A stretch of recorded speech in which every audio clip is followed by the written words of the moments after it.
بسم الله والحمد لله والصلاة والسلام على رسول الله ما بعد فأعوذ بالله السميع العليم من الشيطان الرجيم بسم الله الرحمن الرحيم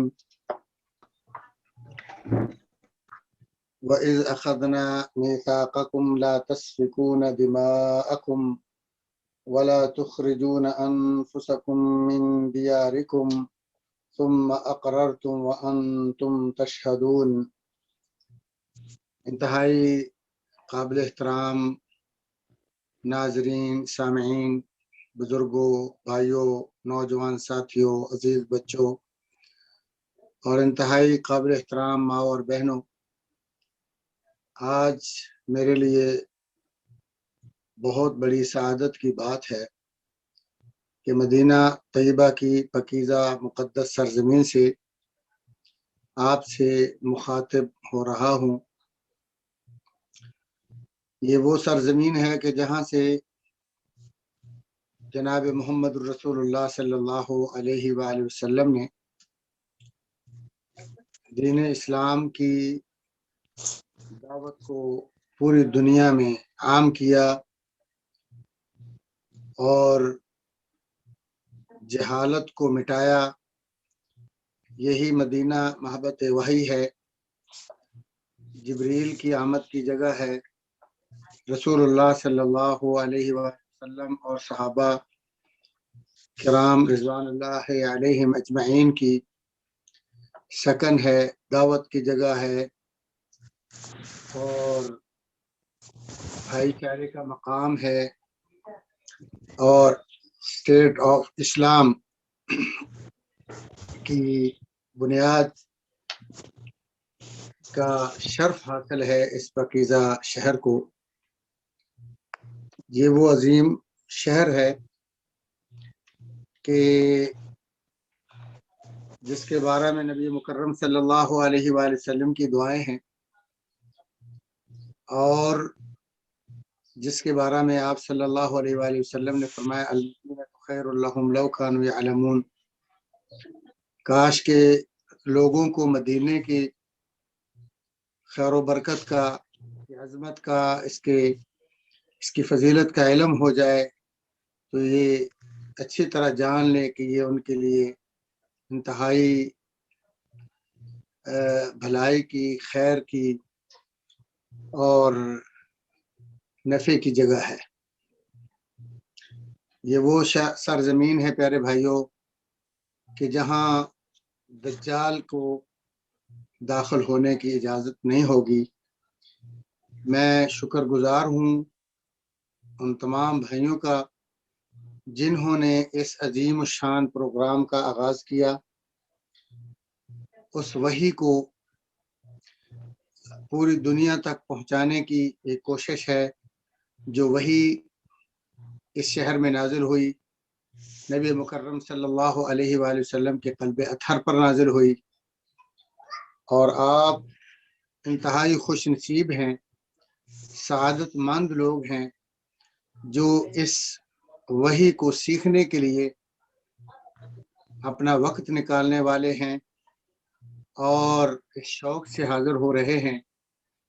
جس وحی کے بارے میں اللہ رب العزت کا یہ فیصلہ ہے کہ جس نے اس سے محبت کی، اس سے دل لگی کی، پھر وہ اپنے ہم جنس سے سب سے بلند و بالا ہو جاتا ہے۔ جس کی قرآن مجید سے دوستی ہو گئی وہ اللہ تعالیٰ کا محبوب اور قرآن مجید کا دوست بننے کی وجہ سے قیامت کے دن بھی سرخرو ہوگا، قبر میں بھی، محشر میں بھی اس کا سرخروئی اور کامیابی، کامرانی مقدر ہوگا۔ بہرحال میں آپ تمام سامعین ناظرین کو اہلاً و سہلاً خوش آمدید کہتا ہوں اور آپ سے یہ درخواست کرتا ہوں کہ جب آپ نے یہ عظیم مقصد شروع کیا ہے اور اس کا آغاز کیا ہے تو اہم شے اس پر استقامت کی ضرورت ہے۔ جو ہمارے بھائی اس پروگرام کو شروع کرنے والے ہیں وہ بھی، اور جو سامعین ناظرین سیکھنے والے ہیں وہ بھی، اور جو ہمارے علماء اور مشائخ اس کے لیے اپنا وقت دے رہے ہیں ان کے لیے بھی اب استقامت کی ضرورت ہے۔ اللہ تعالیٰ سے دعا ہے کہ اللہ رب العزت اس کاوش کو ہم تمام کے لیے نجات کا ذریعہ بنائے۔ پیارے بھائیوں اور بہنوں، جیسے ان بھائیوں نے یہ کوشش کی ہے تو یقیناً یہ بڑے سعادت مند اور خوش نصیب ہیں، بہت بڑے اجر اور ثواب کے یہ مستحق ہیں۔ انہوں نے ایسا بزنس چالو کیا ہے کہ جس بزنس کی مثال نہیں ہے اور جو بزنس قابل رشک ہے۔ تو میں آپ تمام سامعین ناظرین سے بھی گزارش کروں گا کہ آپ بھی اس بزنس میں شریک ہوں، اور وہ ہو سکتے ہیں کس طرح کہ آپ دعوت دیں زیادہ سے زیادہ احباب کو، ہماری بہنیں بیٹیاں مائیں جو اس پروگرام میں شرکت کریں، وہ اپنی تمام سہیلیوں کو، اپنی دوست خواتین کو، اپنی اقارب کو، ماں اپنی بیٹیوں کو اور اپنی جو تعلق دار ہیں ان کو دعوت دیں تاکہ وہ اس عظیم بزنس میں شریک ہو سکیں۔ جو ہمارے بھائی ہیں، جو طالب علم ہیں، جو اسٹوڈنٹ ہیں، وہ بھی دعوت دیں، کیونکہ پوری دنیا کے اندر جو اس وقت جہالت ہے آپ اس کا آئے روز مشاہدہ کر رہے ہیں، جس کی وجہ سے اللہ تعالیٰ کا عذاب نازل ہوتا ہے، اللہ تبارک تعالیٰ کی حدود کو پامال کیا جا رہا ہے، اللہ تعالیٰ کی توہین ہو رہی ہے، نبی مکرم صلی اللہ علیہ وآلہ وسلم کی انسلٹ ہو رہی ہے، اس دین کا مذاق اڑایا جا رہا ہے، دین کے نام لینے والے نام نہاد لوگ اس کو غلط طریقے سے پیش کر رہے ہیں۔ تو ہماری ذمہ داری ہے کہ ہم اس دین کے صحیح ترجمان بنیں، اس کے نمائندے بنیں، اس کے پیغام پہنچانے والے بنیں۔ میری دعا ہے کہ جو بھی اس عظیم پروگرام میں کسی طریقے سے بھی حصے دار ہو، اللہ اس کو دنیا آخرت کی سعادتوں سے مالا مال فرمائے۔ شروع سے یہاں تک لگ بھگ 84 آیات یا 83 آیات آپ نے سیکھی ہیں۔ اس کا مختصر خلاصہ میں ذکر کر دیتا ہوں۔ اللہ تبارک تعالیٰ نے سورہ فاتحہ کے بعد، سورہ فاتحہ قرآن مجید کی عظیم ترین سورت ہے جو انتہائی برکت والی ہے، ہر دعا کی ابتدا میں ہونی چاہیے، کیونکہ یہ قبولیت کی گارنٹی اور ضمانت ہے، اللہ کی بہترین حمد اور ثنا پر مبنی ہے، اللہ تعالیٰ کی مدح سرائی پر مبنی ہے، اور دعا کے لیے اللہ تعالیٰ کو خوش کرنے کا بہت بڑا ذریعہ ہے۔ یہ ہر بیماری کے علاج کے لیے صورت دم کے طور پر اللہ کے رسول صلی اللہ علیہ وآلہ وسلم نے متعارف کروائی ہے۔ وہ بیماری روحانی ہو، جسمانی ہو، جادو ٹونا ہو، نظر بد ہو، یا کوئی زہریلی یا موذی مرض، کینسر ہو، شوگر ہو، یا کھانسی، بخار، سر درد ہو، داڑ درد ہو، یا کان کو آنکھ کو درد ہو، جسم کے کسی حصے میں کوئی بھی مرض ہے، تو جناب سرور کونین ہمارے پیر و مرشد محمد کریم صلی اللہ علیہ وآلہ وسلم نے فرمایا کہ یہ ہر چیز کا علاج ہے۔ اس کو اچھی طرح تلفظ کے ساتھ پڑھنا چاہیے، اور یہ بھی جاننا چاہیے کہ اس سورت فاتحہ کے بغیر نماز تک قبول نہیں ہے۔ اس کے بہت فضائل ہیں، چونکہ یہ ہو چکا، اور امید ہے کہ مجھ سے پہلے مشائخ نے اس پر مکمل بحث کی ہوگی۔ اس کے بعد سورۃ البقرہ کا اللہ نے جب آغاز کیا تو اللہ تعالیٰ نے فرمایا، جو پہلا لفظ ہے الف لام میم، یہ ایک چیلنج ہے، قرآن مجید کے معجزات میں سے ایک معجزہ ہے کہ اللہ تبارک و تعالیٰ نے پیارے پیغمبر صلی اللہ علیہ وآلہ وسلم پر جو بھی یہ حروف نازل کیے ہیں، جن کو حروف تہجی کی طرح پڑھا جاتا ہے، اس پہ زبر اور زیر مؤثر نہیں ہے، یعنی جیسے آپ الف با تا سا جیم ہا خا پڑھتے ہیں اسی انداز میں بغیر ملائے، یعنی جیسے ہم کہتے ہیں با الف زبر با تا الف زبر تا، اس میں زبر ہے الف ہے، آپس میں اعراب ہے، فاعل ہے مفعول ہے، خبر ہے مبتدا ہے، شرط ہے مشروط ہے، ندا ہے منادہ ہے، منصوب ہے نسبت ہے، صفت ہے موصوف ہے، ان سے بالا تر اللہ تعالیٰ نے یہ کلام نازل کر کے عرب کے فصحاء کو اور بلغاء کو چیلنج کیا کہ اگر تم یہ سمجھتے ہو کہ قرآن مجید کسی شخص کی کلام ہے، مخلوق میں سے کسی کا اس میں کردار ہے، اس کے تیار کرنے میں، اس کے پیش کرنے میں، اس کی تصنیف اور تعلیف میں، تو یہ پہلا لفظ تمہارے لیے کھلا چیلنج ہے، آپ بتا دیں کہ اس کے معنی کیا ہے۔ اور پورے عرب کے لوگ بے بس اور عاجز ہو جاتے ہیں۔ اللہ تبارک تعالیٰ نے یہ کلمات الف لام میم، الف لام میم را، الف لام را، قاف کاف ہا یا عین صاد،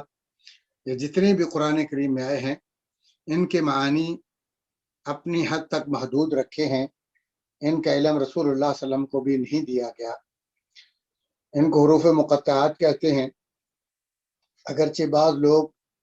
عوام الناس کو دھوکہ دینے کے لیے خود ساختہ دعویٰ کرتے ہوئے ان کو ایک پیپر پر لکھ کر، ایک کاغذ کے ٹکڑے پر لکھ کر پرنٹ کر کے اس کو تعویذ کی شکل میں پیش کرتے ہیں، جبکہ رسول اللہ صلی اللہ علیہ وآلہ وسلم کی تعلیمات کے خلاف ہے۔ اس کو بدعت کہا جائے گا، شریعت کی خلاف ورزی کہا جائے گا، محمد عربی صلی اللہ علیہ وآلہ وسلم کی تعلیمات کی برعکس کہا جائے گا۔ تو بہرحال اس کے بعد اللہ تعالیٰ نے ان کے معنی نہیں بتائے، اور جو سب سے پہلی بات کہی ہے سورہ البقرہ کے شروع میں، قرآن مجید کی ابتدا میں، وہ فرمایا ذالک الکتاب، یہ کتاب یعنی قرآن مجید۔ اللہ تبارک تعالیٰ نے اس قرآن مجید کی طرف اشارہ کرتے ہوئے فرمایا کہ یہ کتاب ایسی کتاب ہے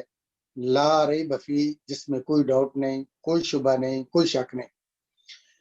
اور جب اللہ تعالیٰ نے آدم علیہ السلام کو نازل کیا، جنت سے نکالا، اور ہماری ماں حوا نے اور ہمارے باپ آدم علیہ السلام نے رو رو کے اپنے گناہ کی معافی مانگی اور اللہ تبارک و تعالیٰ کو منانے کے لیے توبہ کی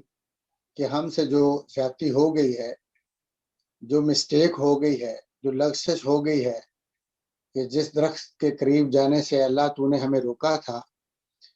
تو اب ہمیں معاف کر دے۔ اگر تو ہمیں معاف نہیں کرے گا تو خسارہ یا گھاٹا ہمیں ہوگا، تیرا کوئی خسارہ نہیں ہے، یا اللہ تیرا کوئی نقصان نہیں ہے، ہم نے اپنا نقصان کیا ہے۔ جب خوب توبہ کی، اللہ کے در پہ گڑ گڑائے، روئے، تو اللہ تعالیٰ نے وعدہ کیا اما یأتینکم منی ھدی فمن تبع ھدای فلا خوف علیہم ولا هم یحزنون۔ ایک وعدہ کیا تھا اما حوا کو، آدم علیہ السلام کو اتارتے وقت، جنت سے نکالتے وقت، یأتینکم، تمہارے پاس ضرور بر ضرور آئے گا، منی، میری طرف سے، ہدن نامی ایک پیغام، ایک ہدن نامی قانون، دستور، آئین، ایک کلام آئے گا، جس نے فمن تبع ھدایا، جس نے اس ہدن نامی جو میں ہدن نامی چیز بھیجوں گا، جس نے اس کی اتباع اور پیروی کی، اس کی بات مانی، فلا خوف علیہم ولا هم یحزنون، اسے مستقبل کا یعنی قبر کا، محشر کا، اور محشر کے دن فیصلے کا، جو انتہائی مشکل کٹھن گھڑیاں ہیں اور انتہائی مشکل فیصلے ہیں اور خوفناک رزلٹ کی جس کے دھمکیاں ہیں، وعید ہے، فرمایا اس خوف سے وہ محفوظ رہیں گے۔ ولا هم یحزنون، اور چونکہ انہوں نے اس ہدن نامی چیز کی پیروی کی ہوگی، اس کے مطابق زندگی بسر کی ہوگی، لہذا ان کو اپنی گزاری ہوئی زندگی کا کوئی غم نہیں ہوگا۔ تو یہ ہدن نامی جو وعدہ کیا تھا، اللہ تعالیٰ نے فرمایا ذالک الکتاب، یہ جو میں نے وعدہ کیا تھا جنت سے نکالتے وقت انسانیت کو، آج میں نے وہ وعدہ پورا کرتے ہوئے یہ ہدن نامی چیز بھیج دی ہے۔ اور فرمایا ذالک الکتاب لا ریب فیہ، اس میں کوئی شبہ نہیں ہے۔ چیلنج کر دیا اللہ تبارک تعالیٰ نے۔ آگے چل کر اللہ تبارک تعالیٰ نے مومنوں کے اوصاف ذکر کیے کہ مومن جو اس کتاب کو مان لیں گے ان کے جو ہے نتیجے کا ذکر کیا کہ وہ متقین ہوں گے۔ متقین کون ہیں؟ جو نماز پڑھتے ہیں، زکوٰۃ ادا کرتے ہیں، اور اسی طرح جو ان کے اوصاف ہیں وہ ذکر کیے گئے۔ اور اس کے بعد وہ لوگ جو مومنوں کے برعکس کافر ہیں، ان الذین کفروا سواء علیہم اانذرتهم ام لم تنذرهم لا یؤمنون، ان کا ذکر کر دیا کہ جو اس کے کتاب کو نہ ماننے والے ہیں اور انکار کرنے والے ہیں ان کا رزلٹ بھی بتا دیا۔ اس کے بعد جو مومنوں اور کافروں کے درمیان والے لوگ ہیں ان کا لگ بھگ 13 آیات کے اندر ذکر فرمایا، اور اسی طرح ان کے بارے میں ان کے روش کو بیان کیا کہ وہ مومنوں کے پاس جب جائیں گے تو کہیں گے ہم مومن ہیں، اور مومنوں کو وہ بے وقوف سمجھتے ہیں ان کی قربانیوں کی وجہ سے اور ان کے اللہ کے خوف کی وجہ سے، امن اور امان کو قبول کرنے کی وجہ سے، اللہ کے خوف کی وجہ سے، اطاعت اور فرما برداری کی وجہ سے، اللہ کے خوف کی وجہ سے، جنت کے حصول کے طمع کی وجہ سے وہ نمازیں ادا کریں گے اور اللہ کے راستے میں اپنے خون پسینے کے مال کو خرچ کریں گے۔ اور جب منافقین دیکھیں گے تو وہ سمجھیں گے کہ یہ بے وقوف ہیں، وہ قربانیاں دے رہے ہیں اور اس آخرت کے لیے، اس وعدے کے لیے جو کسی کو نظر نہیں آتا، مرنے کے بعد کوئی ظاہر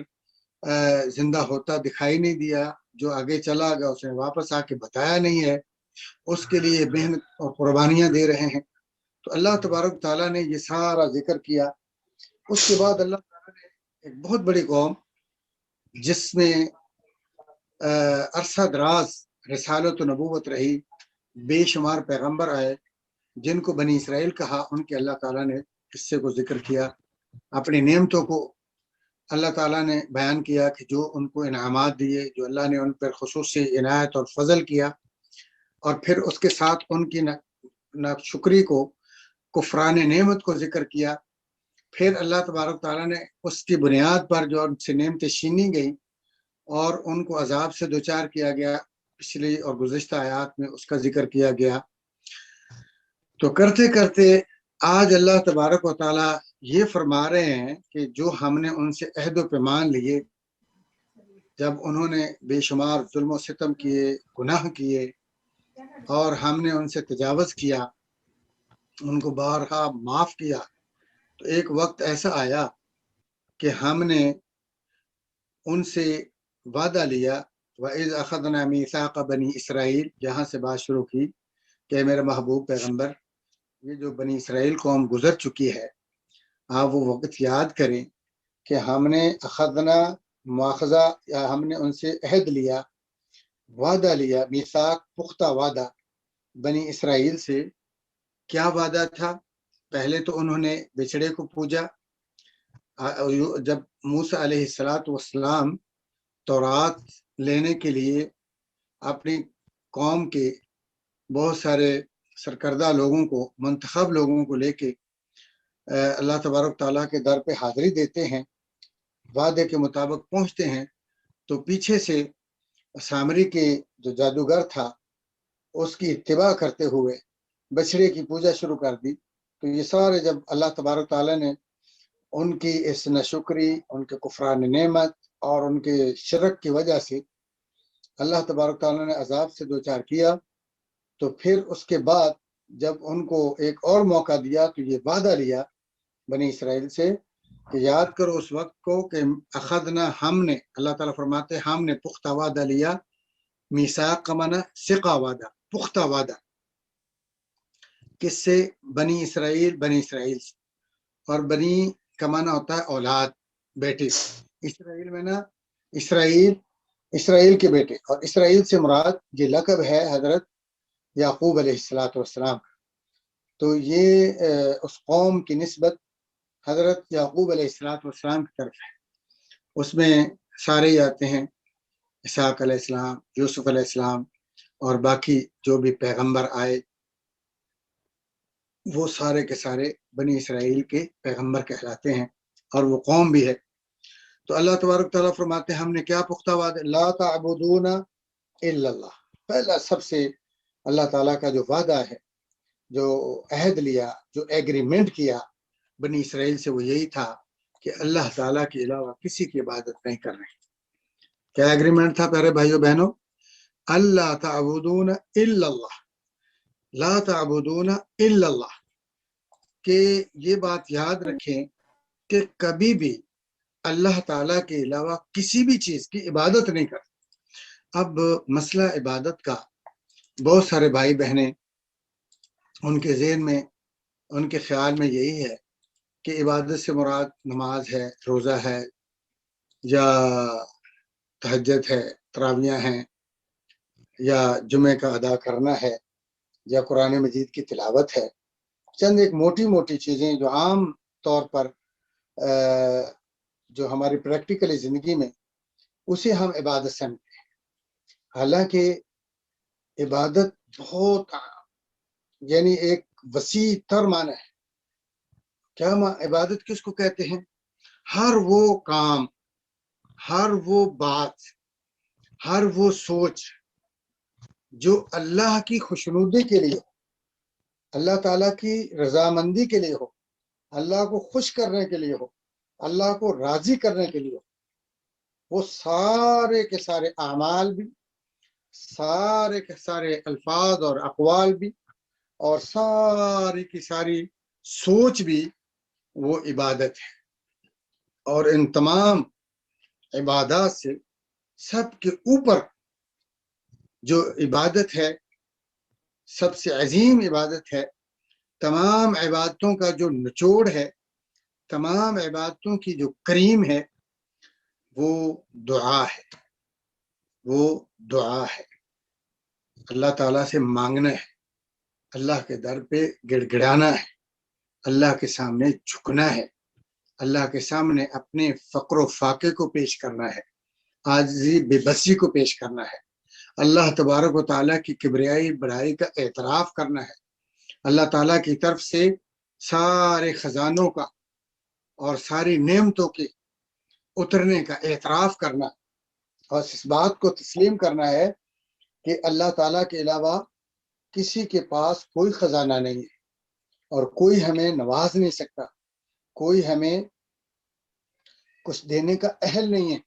اور اس بات کا یقین کر لینا کہ اللہ تعالیٰ سے مانگیں، اس میں ہماری رسپیکٹ ہے، اس میں ہماری عزت ہے، ہماری عزت میں اضافہ ہوتا ہے. اور جب ہم اللہ کے علاوہ کسی سے مانگتے ہیں، وہ کوئی بھی ہو، نیک ہو یا بد ہو، انبیاء ہوں، صلحاء ہوں، شہداء ہوں، کوئی بھی ہوں، ملائکہ ہوں، جنات ہوں، ہم جب ان سے مانگتے ہیں تو ہم ذلیل ہوتے ہیں، ہماری جو ہے عزت پامال ہوتی ہے. تو یہ عبادت کا اعلیٰ سے اعلیٰ مفہوم ہے. اسی لیے اللہ کے رسول صلی اللہ علیہ وآلہ وسلم نے فرمایا ہے کہ اللہ تعالیٰ سے زیادہ مانگے تو وہ خوش ہوتا ہے، اور اس کے برعکس اگر انسان سے مانگتا ہے، جتنا زیادہ مانگتا ہے اتنا وہ ناراض ہوتا ہے، اتنی زیادہ وہ نفرت کرتا ہے. جبکہ اللہ تعالیٰ نے فرمایا ہے کہ اذا سألك عبادی عنی فإنی قریب اجیب دعوت الداعی اذا دعان. اے میرے محبوب، ان کو بتا دو کہ پریشان نہ ہوا کرو، میرے تم بندے ہو، میں تم سے دور نہیں ہوں. ہاں، میں تمہیں نظر نہیں آتا، جب دکھائی نہیں دیتا، میری تمہیں آواز سنائی نہیں دیتی، جب تم مجھے پکارتے ہو تو میرا جو جواب ہے تم سن نہیں پاتے، جب تم میری طرف نگاہ اٹھاتے ہو مجھے دیکھ نہیں سکتے ہو، تو اس کا مطلب یہ نہ سمجھنا کہ اللہ تعالیٰ تم سے دور ہے. اللہ تمہیں دیکھ رہا ہے، اللہ تمہارے قریب ہے، اللہ تمہاری سن رہا ہے. اور یہ بھی مت سمجھنا کہ اللہ تعالیٰ بات مانتا نہیں ہے، اللہ تعالیٰ فرماتے ہیں اجیبو میں مانتا بھی ہوں، میں قبول بھی کرتا ہوں، مسئلہ یہ ہے فَلْيَسْتَجِيبُوا لِي وَلْيُؤْمِنُوا بِي، فرمایا کہ مجھ سے مانگا کرو، میری بات تسلیم کر لیا کرو، اور میرے دعا کے قبول کرنے پر اور تمہیں عنایت کرنے پر یقین رکھو۔ یہ مسئلہ ہے کہ یقین پختہ ہو، عزم پختہ ہو، اللہ تبارک و تعالیٰ کے قبول کرنے پر، اللہ کے دینے پر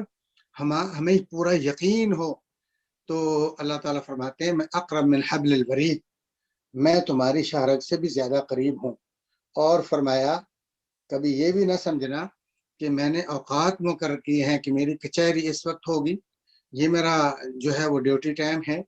اس وقت قبول، یہ چھٹیاں ہیں اور اس وقت بند ہے میرا دربار، نہیں۔ اذا دعان، جب بھی مانگو گی میں اسی وقت تمہیں دوں گا، رات کے اندھیروں میں، تنہائیوں میں، جلوت میں، خلوت میں، فقر و فاقے کی حالت میں، بیماری کی حالت میں، صحت کی حالت میں، امیری اور تونگری کی حالت میں، جب بھی مانگو گے اللہ فرماتے ہیں میں تمہیں دوں گا، میرا یہ وعدہ ہے۔ بلکہ یہاں تک فرمایا ادعونی، مجھ سے مانگو، کیوں؟ استجب لکم، تم مجھ سے مانگو میں تمہیں عطا کروں گا، میں تمہارے مطالبات تسلیم کروں گا، قبول کروں گا۔ اور یہ بھی یاد رکھو ان الذین یستکبرون عن عبادتی، جو مجھ سے مانگنے سے نفرت کرتے ہیں یا گھبراتے ہیں، یا وہ سمجھتے ہیں کہ اللہ تعالیٰ سے مانگنے میں ہماری حقارت ہے اور ہماری توہین ہے، انسلٹ ہے، فرمایا اس کا نتیجہ یہ ہوگا سیدخلون جہنم داخرین، وہ ذلیل و رسوا ہو کر جہنم میں جائیں گے۔ تو لہذا اللہ سے مانگنا عزت ہے، رسپیکٹ ہے، کامیابی ہے، کامرانی ہے، اللہ کی خوشنودی ہے۔ اللہ تو اس لیے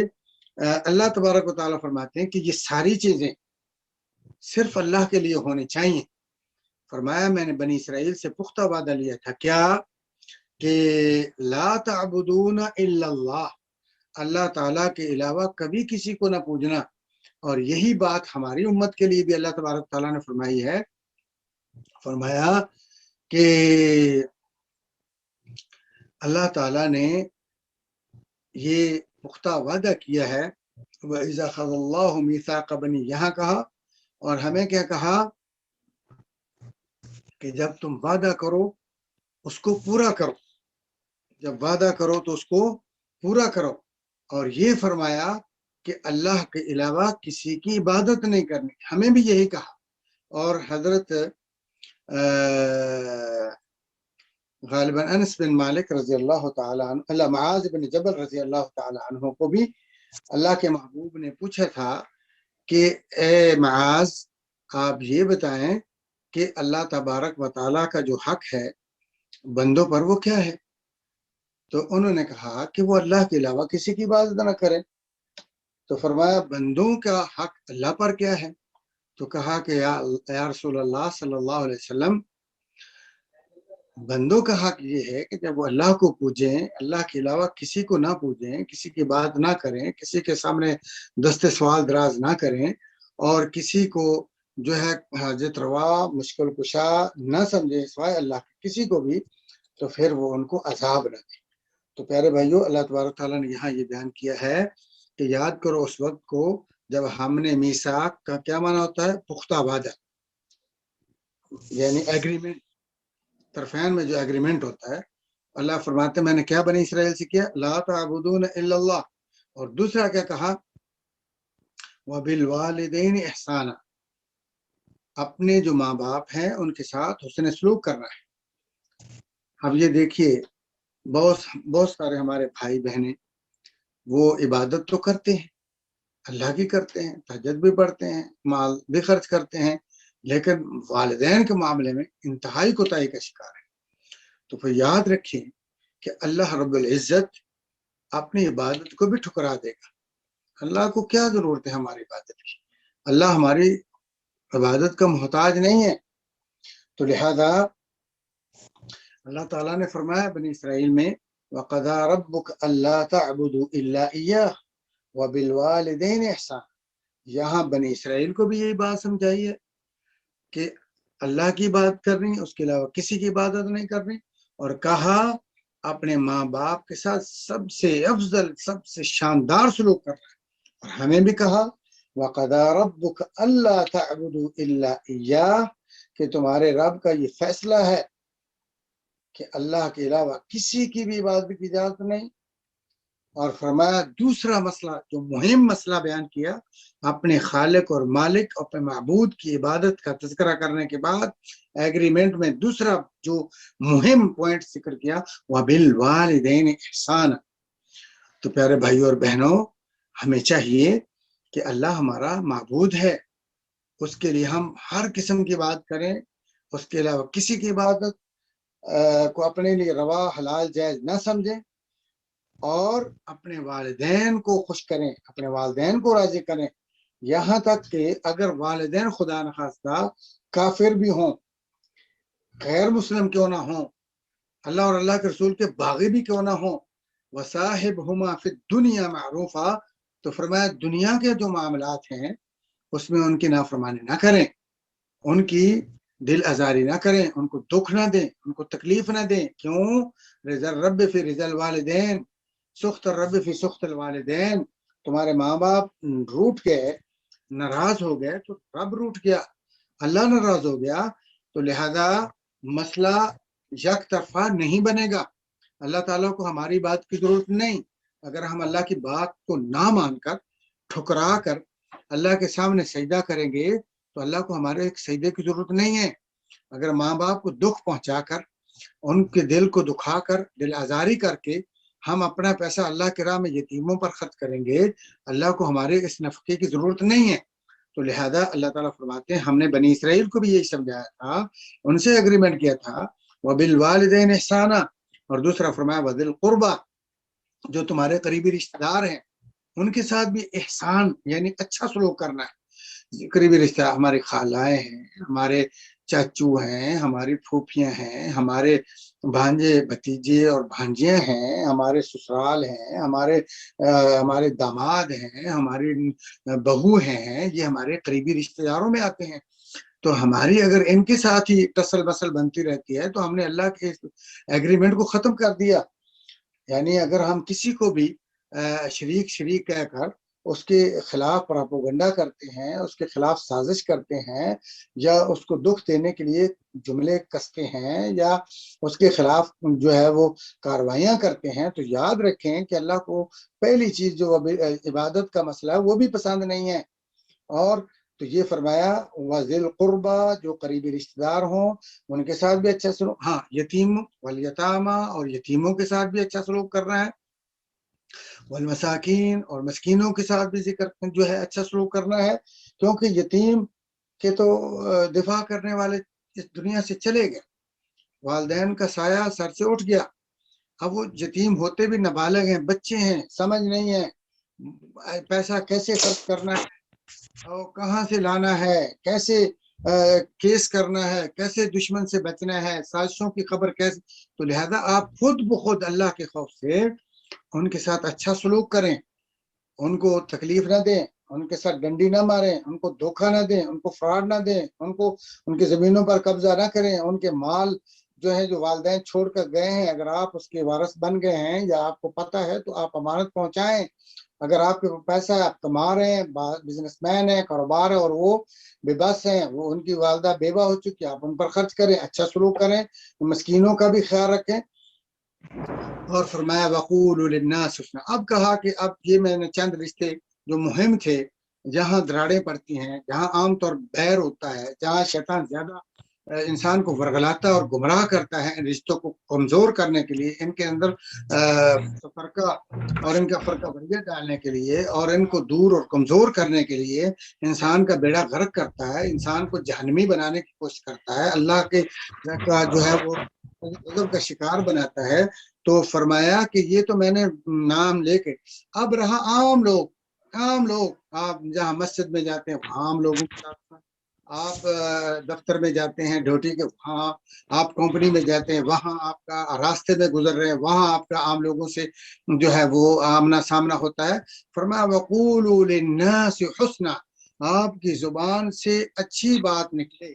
اور یہی بات رسول اللہ صلی اللہ علیہ وسلم من کان منکم یؤمن باللہ والیوم الآخر، جو تم میں سے اللہ پر آخرت پر ایمان، اس کا یقین ہے کہ اللہ ہمارا سچا معبود ہے، ہم نے اس کے سامنے حاضر ہونا ہے اور وہ ہماری نگرانی کر رہا ہے، اچھے کام پر ہمیں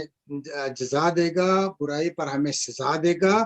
اور کل میں نے اللہ کے سامنے اپنے کیے کا جو ہے وہ اللہ کو جواب دینا ہے، اور آخرت کا یقین ہے کہ مرنے کے بعد زندہ ہوں گے. اور وہ جو قیامت کے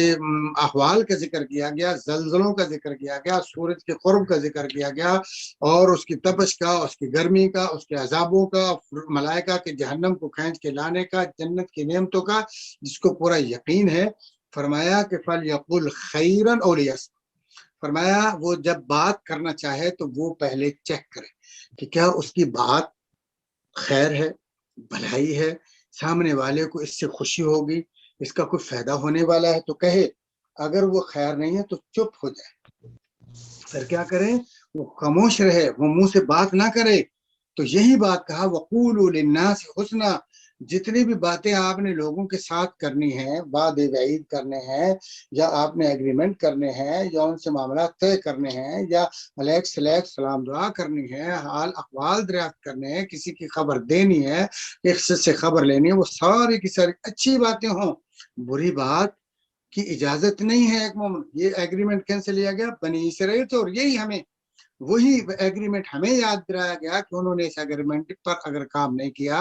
تو وہ اللہ کے غیظ و غضب کا شکار ہوئے، وہ اللہ کی سزاؤں کا مستحق بنے اور وہ گمراہ ہو گئے. اگر اے امت محمد صلی اللہ علیہ وسلم آپ نے بھی یہ چیزیں فالو نہ کی، لاپرواہی کی، تو تمہارا معاشر بھی وہ ہوگا، وہ بھی میرے بندے تو تم بھی میرے بندے ہو. تو پھر فرمایا اب دیکھیں پہلے معاملات جن کو ہم حقیر سمجھتے ہیں وہ پہلے ذکر کیے، ماں باپ کی خدمت اور قریبی رشتہ دار ہیں اور مسکین یتیم سب کچھ، جو انسان ہے ہماری طرح کے، جن سے ملنے جلنے سے غلطیاں ہو سکتی ہیں، ہمارے فہم و تفہیم میں غلط فہمی ہو سکتی ہے، ان کو پہلے ذکر کیا. بعد میں عبادات کا ذکر کرتے ہوئے اللہ تعالیٰ فرماتے ہوئے اقیموا الصلاۃ، نماز قائم کرو، زکوٰۃ ادا کرو، ثم تولیتم الا قلیلا منکم. یہ ایگریمنٹ تھا. حق تو یہ بنتا تھا کہ اس سارے ایگریمنٹ کو فالو کرتے، اس کو پورا کرتے، لیکن فرمایا ثم تولیتم، پھر تم سارے کے سارے اس ایگریمنٹ سے منحرف ہو گئے، اس سے پھر گئے، یعنی اس ایگریمنٹ کو توڑ دیا، اس کو ختم کر دیا، اس پر سونا کیا، اس پر پیرا نہ دیا، اس ایگریمنٹ کو جو ہے ختم کر دیا. اور الا قلیلا منکم، مگر تم میں سے تھوڑے سے ایسے لوگ تھے کہ جنہوں نے اس ایگریمنٹ کی پاسداری کی، پابندی کی، اللہ کا خوف دل میں تھا، اپنی کامیابی کا شوق تھا، حرص تھی، لالچ تھا، اور اللہ تعالیٰ کی بات کو مانا. وہ تھوڑے تھے. اور آج بھی یاد رکھیں اہل حق کی قلت ہے، ہمیشہ رہی اور ہمیشہ ہے اور ہمیشہ رہے گی، کیونکہ اللہ تعالیٰ نے اس کا فرمایا وَقَلِيلٌ مِّنْ عِبَادِيَ الشُّكُورُ، میرے شکر گزار بندے ہمیشہ تھوڑے ہوتے ہیں. اور یہ بھی فرمایا اکثرهم لا يعقلون، ان میں سے اکثریت کو عقل ہی نہیں ہے پوری، وہ سمجھ ہی نہیں سکتے کہ ہمارا ٹارگٹ کیا ہے، ہمارا ہدف کیا ہے، ہمیں پیدا کس لیے کیا گیا، ہمارا نفع کس میں ہے، نقصان اس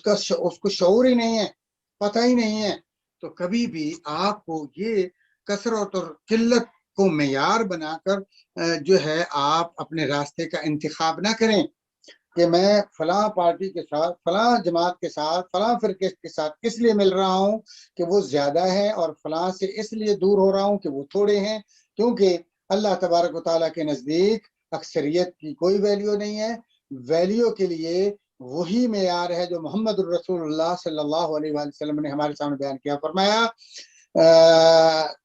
کامیاب کامران جماعت وہ ہے ما انا علیہ و اصحابی اليوم، جو میرے اور میرے صحابہ کا جو آج کا طریقہ ہے، جو اس پر کاربند رہے گا اپنی خوشیاں اس کے مطابق، جو میرا میرے صحابہ کا طریقہ، غمیاں اس طرح جو میرے اور میرے صحابہ کا طریقہ ہے، عبادات نماز جیسے میرے اور میرے صحابہ پڑھتے ہیں، وضو ایسے، طہارت ایسے، میل جول ایسے، اخلاقیات ایسے، ہر چیز. تو آپ نے فرمایا ترکت فیکم امرین لن تضلوا ما تمسکتم بہما کتاب اللہ و سنتی، دو چیزیں کامیابی کی ضمانت ہیں، اللہ کی کتاب قرآن مجید جس کا آپ ماشاء اللہ ترجمہ پڑھ رہے ہیں، اللہ ہم سب کو استقامت دے، اور دوسری اللہ کے نبی صلی اللہ علیہ وسلم کی سنت اور آپ کی سیرت۔ تو فرمایا کہ ثم تولیتم الا قلیلا منکم، تھوڑے رہ گئے باقی سارے پھر گئے، وانتم معرضون، اور تم ہو ہی اعراض کرنے والے، منہ پھیرنے والے۔ یہ بنی اسرائیل کا اللہ تبارک تعالیٰ نے رزلٹ دیا ہے۔ اس کے بعد فرمایا وَإِذْ أَخَذْنَا مِيثَاقَكُمْ، اے بنی اسرائیل وہ بھی ذرا وقت یاد کرو جب ہم نے یہ وعدہ لیا، یہ بھی ایگریمنٹ لیا تھا کہ لا تسفكون دماءکم، کہ تم ایک دوسرے کے خون نہیں بہاؤ گے، قتل و غارت نہیں کرو گے، بلا وجہ کسی کو مارو گے نہیں، خون ریزی نہیں پھیلاؤ گے، ہاں جی، ولا تخرجون انفسکم من دیارکم، اور نہ ہی تم در بدر کرو گے لوگوں کو، گھروں سے نکالو گے، ان کے گھروں پر قبضہ نہیں کرو گے، گھروں سے باہر نہیں نکالو گے۔ ثم اقررتم وانتم تشہدون، تم نے اقرار بھی کیا، تم نے اس ایگریمنٹ پہ گواہیاں بھی پیش کی، سارے کچھ یہ ایگریمنٹ سائن بھی ہوئے، اور اس ایگریمنٹ پر گواہ بھی تم میں سے موجود ہیں، لیکن ان تمام چیزوں کے باوجود تم نے اس ایگریمنٹ کی ویلیو کو ختم کر دیا اور اس کی اہمیت کو تم نے پامال کر دیا۔ ثم انتم ہؤلاء، پھر تم وہی نکلے، وہی ہو نا تم، ثم انتم، پھر تم وہی ہو نا، ہؤلاء وہی ہو نا، تقتلون انفسکم،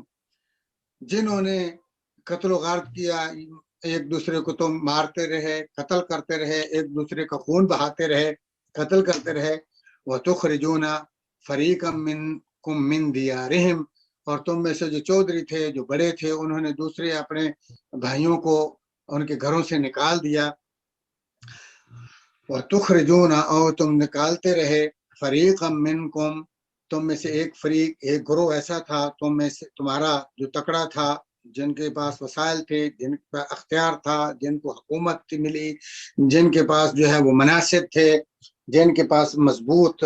تعلق تھا، انہوں نے ان کو نکال دیا، من دیارہم، ان کے گھروں سے، جن بیچاروں کے پاس اختیارات نہیں تھے، جن کے پاس طاقت نہیں تھی، جو کمزور تھے، جو بے بس تھے، ان کو ان کے گھروں سے نکالا، قبضے کر لیے۔ تظاہرون علیہم بالاثم والعدوان، تم نے ان پر جو ہے وہ چڑھائی کر کے جو ہے گناہ بھی کمایا اور زیادتی بھی کی۔ وَإِيَّاكُمْ وَإِن يَأْتُوكُمْ أُسَارَىٰ تُفَادُوهُمْ وَهُوَ مُحَرَّمٌ عَلَيْكُمْ إِخْرَاجُهُمْ، اور تم لوگوں سے فدیے لیتے تھے، وَهُوَ مُحَرَّمٌ عَلَيْكُمْ إِخْرَاجُهُمْ، جبکہ یہ سب چیزیں، ان کا گھروں سے نکالنا اور ان سے قیدیوں کا جو معاوضہ لینا، یہ سب چیزیں تم پر کیا تھیں؟ اللہ تعالیٰ نے حرام قرار دی۔ تم حرام بھی استعمال کرتے رہے، جیسے آج کل بھی ہم جو ہے حرام کے استعمال میں بالکل ٹس سے مس نہیں ہوتے، بس آگے سے جب ہمیں دولت دنیا کی نظر آتی ہے تو ہم اپنی آخرت کا سودا بھی کر لیتے ہیں، اس دنیا کے لالچ میں ہم اپنی قبر کو بھی بھول جاتے ہیں، محشر کے میدان اللہ کے سامنے روبرو حاضری کو بھی بھول جاتے ہیں، اس حساب کتاب کہ جب ہمارے منہ پر مورے لگا دی جائیں گے، ہمارے ہاتھ بتائیں گے اور ہمارے جسم پورے کے اعضاء بتائیں گے کہ اس نے فلاں سے رشوت لی تھی، فلاں سے اس نے جناب نجائز قبضہ کر کے اس کے یا اس کا قرض لے کے دبا گیا تھا۔ تو بہرحال اللہ تعالیٰ ان کی حرکتوں کو بیان کر رہا ہے، ان کے جرام کو بیان کر رہا ہے امت محمد صلی اللہ علیہ وسلم کے لیے، تاکہ ہم ان کی جو سزائیں ان کو ملی گئی، جو ان کو گمراہ کر دیا گیا اسی وجہ سے، اور وہ راہ راست سے بھٹک گئے، اور اللہ تعالیٰ نے ان کو دنیا کے اندر بھی عبرت کا نشان بنا دیا تھا کہ اگر ہم ایسا کریں گے، یہی رویہ جو بنی اسرائیل نے کیا، تو وہ اللہ وہی ہے، اگرچہ اللہ کے محبوب صلی اللہ علیہ وسلم کی دعاؤں کا نتیجہ ہے، اور بہت سارے لوگوں کی استغفار کا نتیجہ ہے کہ اللہ تبارک تعالیٰ ہم سے عذابوں کو ٹال رہا ہے۔ اگر یہ چیزیں حائل نہ ہوتی تو جو قومیں ایک ایک گناہ کی وجہ سے تباہ و برباد ہوئیں، ان پہ پتھروں کی بارشیں ہوئیں اور ان کو اوپر اٹھا کر ان کی بستیوں کو الٹا کر کے پھینک دیا گیا، اور ان پہ پتھروں کی بارشیں ہوتی رہیں اور ان پہ طوفان آتے رہے، یہ ساری چیزیں ہم میں سے ایک ایک جو ان کا ایک جرم ہم میں وہ سارے جرائم ہیں۔ اللہ تعالیٰ ہم سب کو ان جرائم سے بچنے کی توفیق دے۔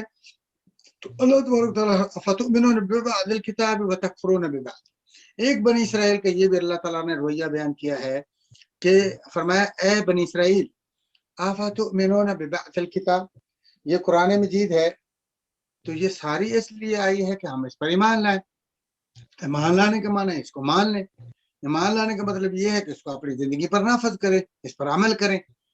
اور عمل اس کا کروائیں. غریب ہو امیر ہو برابر فیصلے ہوں. قرآن کا جو جہاں فیصلہ آ جائے لا طاعۃ لمخلوق فی معصیۃ الخالق, تو اللہ تعالیٰ فرماتے ہیں فتؤمنون ببعض الکتاب وتکفرون ببعض, تم جو تمہارے موافق ہوتی اور جس میں تمہارا فائدہ ہوتا اور جو تمہارے حق میں ہوتا وہ تو تم مان لے. کہتے جی یہ اللہ کا فیصلہ ہے, یہ قرآن مجید کا فیصلہ ہے, یہ کلام اللہ ہے, یہ تورات اور انجیل کا فیصلہ ہے, یہ تو ہم نافذ کریں گے. اور جو تمہارے خلاف ہوتا, تمہارے برادری کے خلاف ہوتا, تمہارے پارٹی کے خلاف ہوتا, تم اس کا انکار کرتے, اس کو نافذ نہ کرتے. تو یہ ایک ان کی انتہائی خطرناک قسم کی مرض تھی, بیماری تھی, جس سے ہمیں بچانے کے لیے امت محمد صلی اللہ علیہ وسلم پر رحم کیا کہ ایسا نہ کرنا. قرآن اور حدیث جو ہے وہ پورا کا پورا جیسے اللہ اور اللہ کے رسول نے فرمایا سارے کو نافذ کرنا, اس پر عمل پورا کرنا. یہ نہ ہو کہ مطلب کی آیات پیش کرو اور دوسرے چھپا جاؤ, اس پر عمل نہ کرو یا اس کے خلاف فیصلے دو. تو فرمایا افتؤمنون ببعض الکتاب وتکفرون ببعض, کچھ مانتے ہو بعض اور بعض کا جو انکار کرتے ہو. فرمایا فما جزاء من یفعل ذلک منکم, یاد رکھو جس نے یہ حرکت کی کہ قرآن مجید کا حدیث کا کچھ حصہ اس نے مان لیا جو فائدے کا تھا اور جو مخالف تھا اس کا انکار کر دیا. فرمایا فما جزاء, پس نہیں ہے بدلہ اس کا, اس کا بدلہ, اس کا جو بدلہ ہے فرمایا کیا, جو بھی کرے گا من یفعل ذلک منکم. یہ نہیں کہا کہ بڑا کوئی چھوٹا کوئی نیک پارسا مولوی خادم غلام امام سید غیر سید, سب جو بھی کرے گا یہ حرکت, جو بھی یہ حرکت کرے گا, قرآن کے دو حصے, نبی کے فرمان کے دو حصے, کچھ مانے گا کچھ ٹھکرائے گا, تو فرمایا الا خزي في الحیات الدنیا, دنیا کی زندگی میں رسوائی اس کا مقدر ہو, کبھی بھی اس کو عزت رسپیکٹ نصیب نہیں ہو. رسوائی اس کا مقدر ہو, رسوا کرنا ہے اللہ نے اس کی اس حرکت کی وجہ سے کہ وہ اللہ کی کتاب اور اللہ کے وحی کے دو حصے کرتا ہے, ایک کو مانتا اور ایک کو پشے پش ڈالتا ہے, ایک کا انکار کرتا ہے. فرمایا دنیا میں کبھی اس کو رسپیکٹ عزت نصیب نہیں ہوگی, ذلت اور رسوائی اس پر جو ہے وہ لازم ہے. وہ جتنے مرضی بڑے منصب پر چلا جائے, وہ اس کو حکومت مل جائے, اس کو خلافت مل جائے, اس کو وزارت مل جائے, اس کو دولت سب کچھ اور بزنس کاروبار مل جائے, اچھا خاندان مل جائے, کسی قبیلے کا وہ فرد بن جائے, اس کو مولوی داڑھی مل جائے اور اچھے, فرمایا اس کو رسوائی سے کوئی نہیں بچا سکتا. دنیا میں ساری زندگی اس کے 60-70 سال جتنی بھی سار رسوائی. اور پھر فرمایا رہا مسئلہ یوم القیامہ, تو قیامت کے دن کیا ہوگا, یردون الی اشد العذاب, جو سب سے سنگین عذاب ہے, سب سے شدید سخت ترین عذاب ہے, اس کی طرف جو ہے ان کو لٹایا جائے گا. یعنی خلاص تو بھائی دو ہی جہان ہیں, دنیا اور آخرت. دنیا میں رسوائی اور ذلت کا عذاب, اور آخرت میں وہ سب سے جو سنگین ہے قبر کا عذاب ہے, یا اور ہے رسوائی بھی ہے, ذلت بھی ہوگی. سب دیکھیں گے اس کو کہ لوگ سمجھتے تھے دنیا میں بڑا پارسا, بڑا نیک نمازی پرہیزگار, لیکن اس کی اس حرکت کی وجہ سے, لاپرواہی کی وجہ سے اس کو شدید ترین عذاب کا سامنا ہوگا, مر گیا, تباہ ہو گیا. تو لہذا فرمایا کہ یہ بھی سمجھ لو, ہمیں بھی سمجھنا چاہیے. پڑھنے کا مقصد یہ ہے کہ ہم کتاب و سنت کو پوری اپنی زندگی کے نافذ کریں. یہ نہ خدا نخواستہ ہم یہ حرکت کریں جو بنی اسرائیل نے کی, تو یہی ہمارا مقدر ہوگا. وَمَا اللَّهُ بِغَافِلٍ عَمَّا تَعْمَلُونَ, فرمایا جو تم حرکتیں کرتے ہو, نیکی کرتے ہو یا برائی کرتے ہو, قرآن کو مانتے اور نہ مانتے, یعنی اس کے دو حصے بنا رکھے ہم نے. فرمایا یہ نہ سمجھنا کہ اللہ کو پتہ نہیں ہے. وَمَا اللَّهُ بِغَافِلٍ, اللہ غافل نہیں ہے, بے خبر نہیں ہے. عَمَّا تَعْمَلُونَ, جو تم کرتے ہو, تمہارا ہر کام سے اللہ تعالیٰ کیا ہے, آگاہ ہے. تو اللہ تعالیٰ اب یہ فرما رہے ہیں, یہ جو واقعہ بیان کیا گیا کہ جن کی یہ حرکتیں ہیں, فرمایا اولئک, یہی ہیں وہ بدبخت لوگ, الذین اشتروا الحیات الدنیا, جنہوں نے دنیا کا سودا کیا, دنیا کی زندگی جو ہے وہ خرید لی, بالآخرہ, آخرت کے بدلے میں. انہوں نے کہا کہ یہ دنیا جو ہے وہ کماؤ، دنیا کا سٹیٹس قائم کرو، دنیا کی عزت لو، دنیا کی دولت جمع کرو، دنیا کے منصب حاصل کرو، دنیا کی دوستی حاصل کرو، دنیا کی دولت کو اکٹھا کرو، خلی ولی آخرت، آخرت سے ہمیں کیا لینا دینا ہے۔ انہوں نے آخرت کو برباد کر دیا، تو بے بمعنی بدلہ، آخرت کو بیچا، آخرت کو قربان کیا، آخرت کے بدلے میں کیا لے لیا؟ دنیا کی جو ہے وہ زندگی، دنیا کے متاع، دنیا کے عناصر، دنیا کے فوائد جو ہیں انہوں نے اکٹھے کر لیے۔ تو پیارے بھائیوں اور بہنوں، اللہ تعالیٰ فرماتے ہیں فلا يخفف عنهم العذاب، ایسی حرکت کرنے والوں کا عذاب کبھی بھی ڈھیلا نہیں ہوگا، بہت سخت، مت سمجھو کہ کبھی وہ ڈھیلا پڑے گا۔ فرمایا کہ یہ عذاب جو ہے وہ اس میں نرمی نہیں آئے گی، قلت نہیں آئے گی، خفت نہیں آئے گی، آگ بجھے گی نہیں،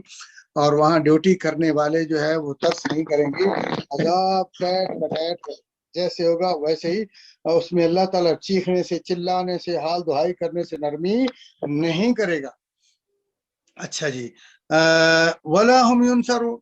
جب چیخیں گے چلائیں گے ان کی مدد بھی نہیں ہوگی، کوئی نہیں۔ جیسے آج کل لوگ کہتے ہیں جناب آپ ہماری بیعت کر لیں، تو وہ اس کے ایسے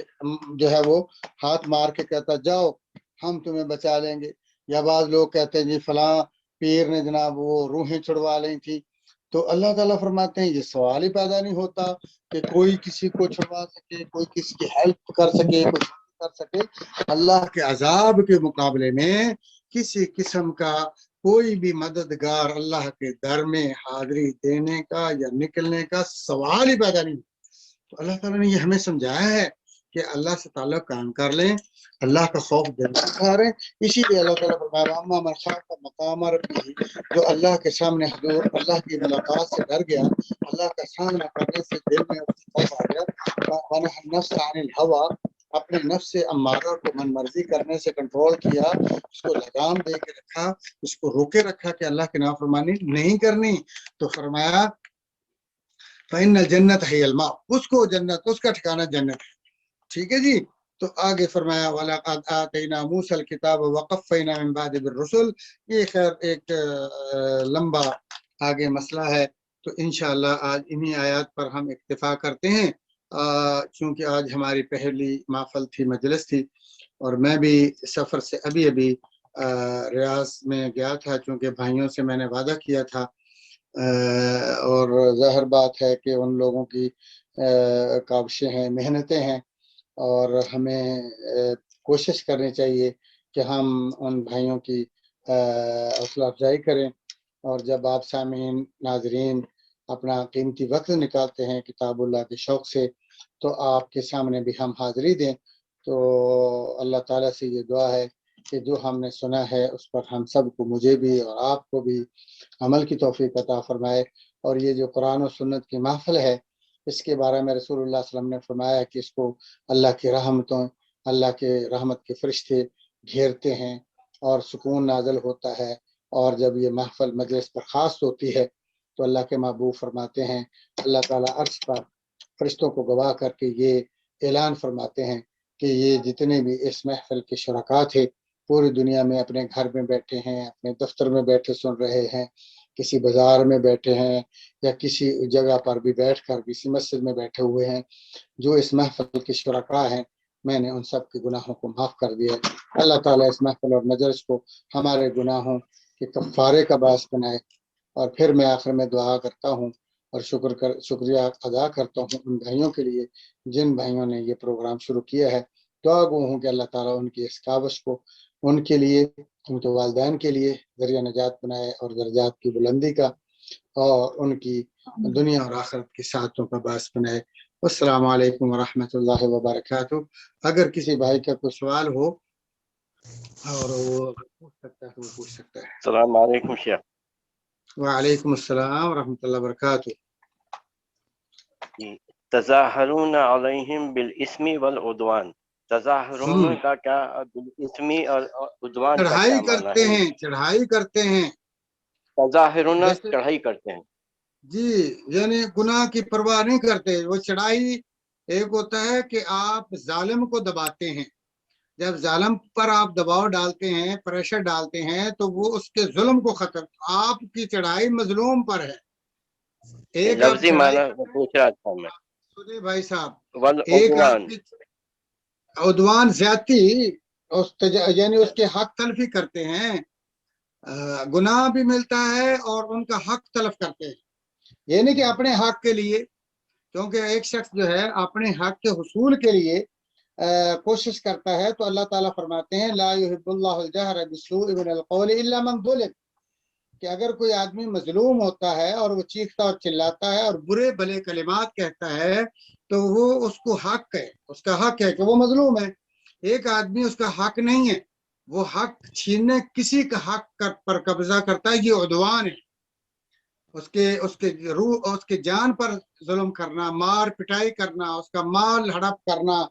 ٹھیک ہو گیا، یہ عدوان ہے. تو اس عدوان سے روکا گیا ہے، اس عداوت سے اور اس جاتی سے روکا گیا، اور اس کا گناہ بھی ذکر کر دیا کہ یہ گناہ کی بھی پرواہ نہیں کرتا اور ظلم و زیادتی کی بھی پرواہ نہیں کرتا.